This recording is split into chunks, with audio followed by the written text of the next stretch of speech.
नमस्कार दोस्तों, आपका स्वागत है आपके अपने चैनल जज्बा संस्कृति में। मैं वर्षा पुरोहित अधिक मास का 22वां अध्याय लेके आई हूँ। आपको जैसे बताया था कि 20वें अध्याय में कैसे पूजा करनी है और 22वें अध्याय में बताया था कि किस तरीके से नित्य प्रतिदिन कैसे पूजा पाठ उनका कैसे उनको दान आदि इत्यादि देना है, वो बताया था। 22वें अध्याय में उन्होंने बताया कि हमारा आहार व्यवहार कैसा होना चाहिए, उसके नियम इसमें हमें बताए हुए हैं। पुरुषोत्तम मास में महात्म्य हम पूजा विधान का जो इतना वर्णन सुना रहे थे, तो महर्षि वाल्मीकि जी ने फिर सुनाया और कहा कि हे राजन, इस पुरुषोत्तम मास में खीर अथवा गेहूं, चावल, मूंग, जौ, तिल, मटर, समा, सौखिया, निवार, अदरक, कंकोल, कंदमूल, आम, हरड़, पीपल, जीरा, सौंठ, इमली, सुपारी, ककड़ी, केला, समुद्री नमक, दही, मक्खन, पनीर, आंवला, गुड़, खंड नहीं खाने चाहिए। हविष्य अन्न अर्थात ऐसा भोजन जो तेल में न पकाया गया हो, व्रती को खाना चाहिए।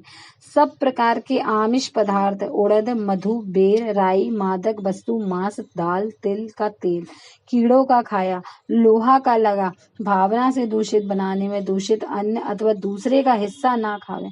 दूसरों से शत्रुता और स्त्री का गमन ना करें। पुरुषोत्तम मास में विवाह और उत्सवों का निषेध तो है ही, परदेश में भी केवल तीर्थ के सिवाय ना जावें। देवता, वेद, ब्राह्मण, गुरु, गौ, व्रती, स्त्री, राजा तथा बड़ों की पुरुषोत्तम मास में आलोचना ना करें। बकरी, गौ, भैंस के दूध का ही सेवन करें। तांबे के बर्तन में रखा दूध, घी, दही अपने लिए बनाए अन्न को पंडित लोग आमिष कहते हैं। बनाए अन्न को, जो तांबे का जो दूध दही, तांबे के बर्तन में जो दूध दही होता है, अपने लिए बनाए गए अन्न को पंडित लोग आमिष कहते हैं। ऐसे भोजन भी नहीं करने चाहिए। पुरुषोत्तम व्रती ब्रह्मचर्य का पालन करके धरती पे सोए पत्तल में भोजन करे। सायंकाल केवल एक बार भोजन करे। प्याज, लहसुन, मुला, छत्रक, छतौना, गाजर, मूली, बथुआ भी व्रती ना खाए। इस प्रकार इस व्रत अन्य व्रतों में भी इन वस्तुओं का त्याग दें। वह व्रत अपनी शक्ति के अनुसार विष्णु भगवान की प्रसन्नता के लिए करें। पेठा है, काशी फल है, तारुणी है, मूली, नारियल, कलिंग फल, आंवला, गोला, आलूम, पटोर, बेर, बैगन, बलसी साग, बेल, कमलनाल और जल में उत्पन्न होने वाले फल फूल पुरुषोत्तम मास के प्रारंभ की पूर्णिमा तक ना खाएं। हे राजन, नियम के बिना कोई फल नहीं होता। पुरुषोत्तम मास का व्रत शक्ति हो तो उपवास रहकर करें अथवा घी या दूध पीकर करें। व्रती पुरुष फलाहार करके रहें। प्रातःकाल उठकर नित्य कर्म करें, फिर श्री कृष्ण को हृदय में स्मरण करके भक्ति पूर्वक नियम धारण करें।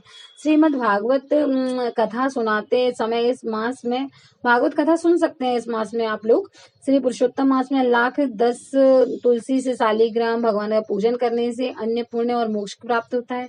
पुरुषोत्तम मास में स्नान नियम अनुसार व्रत और भगवान का पूजन करने वाले पुरुष को देखकर यमदूत भी उसी प्रकार भागते हैं जिस प्रकार सिंह को देखकर हाथी भागते हैं। इस मास का व्रत सैकड़ों हजार यज्ञों से भी श्रेष्ठ है। पृथ्वी में जितने तीर्थ हैं वे सब देवताओं सहित व्रती मनुष्य के शरीर में निवास करते हैं। पुरुषोत्तम व्रती जहाँ भी रहते हैं वह भूत प्रेत पिशाच उनके सामने नहीं ठहरते। हरि भक्ति जब निश्चल होकर पुरुषोत्तम की सेवा में होते हैं, तब इंद्रादि देवता पुरुषोत्तम की प्रसन्नता के लिए उसकी रक्षा करते हैं। और इस मास में एक मास के व्रत और पूजा से व्यक्ति मुक्ति का सहज अधिकारी बन जाता है। अतः 22वां अध्याय समाप्त। बोलो बांके बिहारी लाल की जय।